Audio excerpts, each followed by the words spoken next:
Grief and mourning can coexist. The mourning is not asking you to be over it.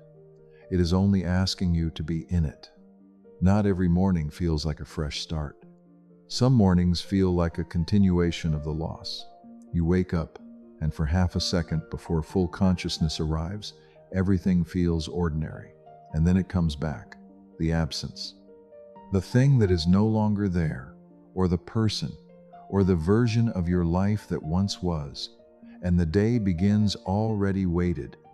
This book is for that kind of mourning. Not the mourning that feels like possibility, but the one that feels like evidence that something is gone and the world has continued anyway, indifferently, as if it had not noticed. I am not going to tell you that mourning is a reason to feel better. I am going to say something quieter and, I think, truer. Mourning and grief can share the same space. They do not cancel each other out, and you do not have to choose between them. The pressure to be over it.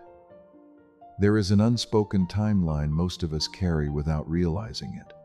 It says, grief has a season, and that season should not last too long.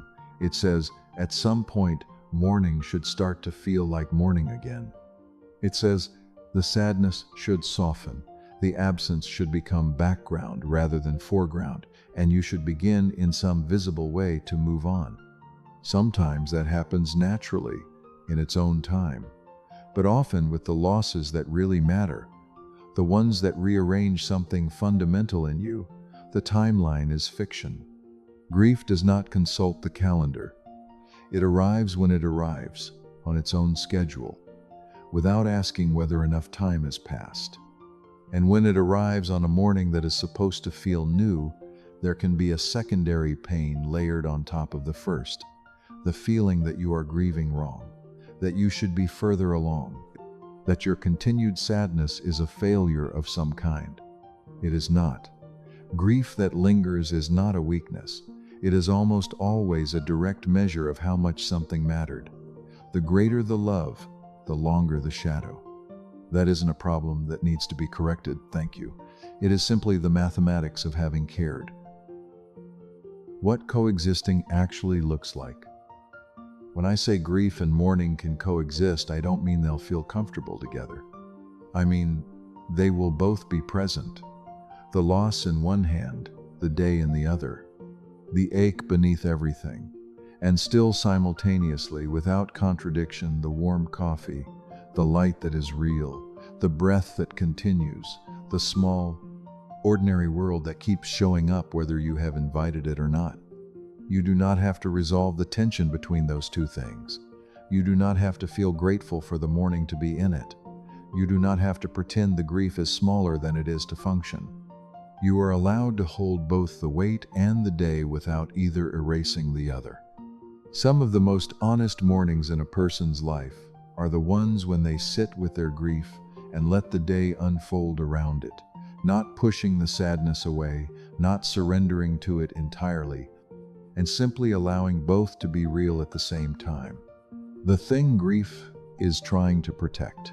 Here is something I have come to believe about grief, and I offer it not as comfort, exactly, but as a reframe that might, on a morning like this, be worth holding. Grief is almost always love, with nowhere to go. The ache you carry is not a wound separate from what you loved. It is made of the same material and has the same shape. It is the love, still present, still seeking its recipient, still arriving on mornings with nowhere to put it. That does not make the ache smaller, but it does make it different. It means the pain this morning is not empty. It is full of whatever mattered, full of whatever was real, full of the evidence that you are capable of loving something enough to grieve its loss. There is a kind of wholeness in that, even amid the hurt. You are not broken by grief. You are, in a way that is difficult to articulate yet real, deepened by it. Permission to not perform recovery. You do not owe anyone a performance of being okay. Not this morning. Not on the particularly hard mornings. Not on the anniversaries, or on the ordinary Tuesdays that are somehow worse than the anniversaries, or on the days when a song comes on, or a smell arrives, and suddenly it is all right there again, as present as it ever was. You are allowed to have those mornings without apology. You are allowed to be exactly where you are in this process, a place only you can fully know.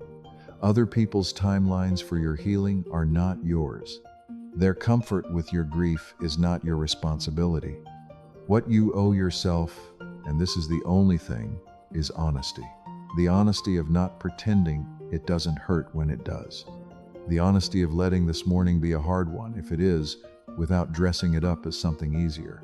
Alongside that honesty, the small, stubborn willingness to still be here, still in the day. Still letting the morning happen, grief and all.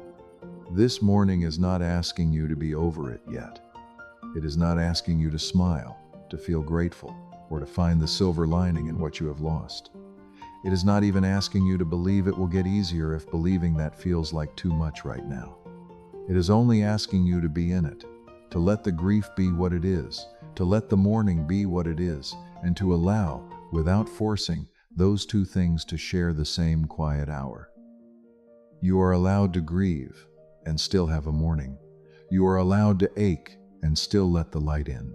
Both are true, and both can live here.